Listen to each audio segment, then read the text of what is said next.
Well, Arnold Schwarzenegger had his chance to be on Fox 2, and unfortunately, that movie star gave up that great golden opportunity to be on TV. He was in town talking about the Mercedes, and he was actually in town for the unveil. You know where he was when I actually caught up with him? He was at Ford. He was checking out some of the Ford vehicles when I tried, in an ill-fated attempt to interview the movie star, the former California governor.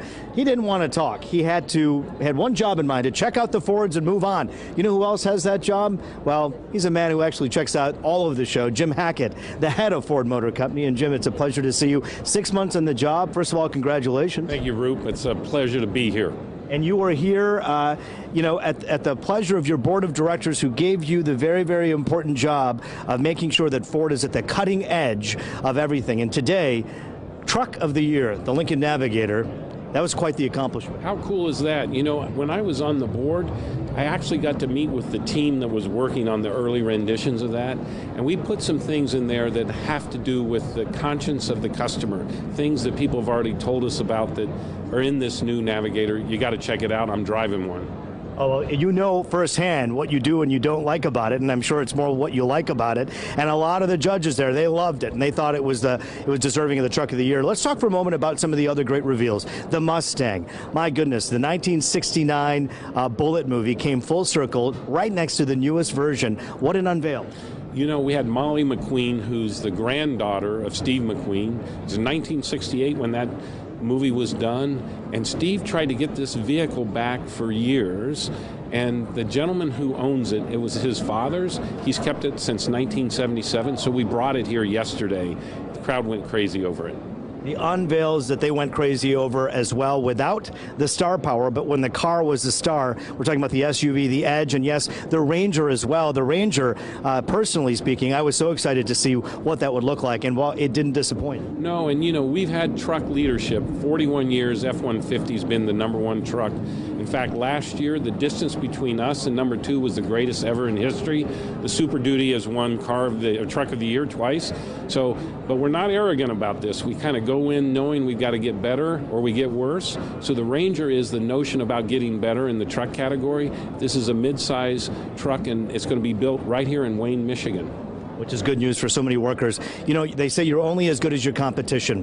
When you take a look at General Motors, you take a look at what Fiat Chrysler has done and what they continue to do, you pay attention to those products. No question. You know, this category, the pickup truck, even has attracted Elon Musk, you know, because people love these bigger silhouettes. And, you know, Ford led with lightweighting. This aluminum underbody changes the whole handling of the product.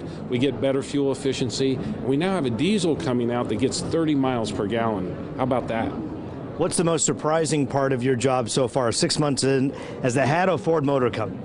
I don't know if it's surprising, but I'll tell you, I come to work every day and I work with the greatest people in the world. Ford has this special cachet. The people love the company. You can't believe the number of employees that come up and say they're third and fourth generation. And then I get to work with Bill Ford. I couldn't ask for a better partner. I mean, we have so much fun together thinking about the future. And I'll tell you, in a few years when you come, there's some great things that we're working on. Things that are in the pipeline that we'll only see in a matter of a few years. Jim Hackett, CEO, good to see you. Thanks so much for the coverage. It was a pleasure to see you and meet you today. 6 months into the job, the CEO of Ford Motor Company talking to Fox 2, not only about what we see on the floor now, but what we will see in the future.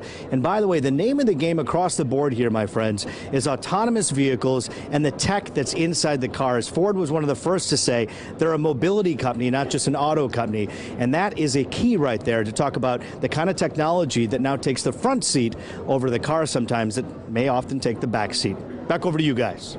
Yeah, Roop, I can remember when we first reported about the concept of self-driving vehicles, autonomous vehicles, and it sounded crazy, and now it doesn't sound so crazy. It's really becoming a reality.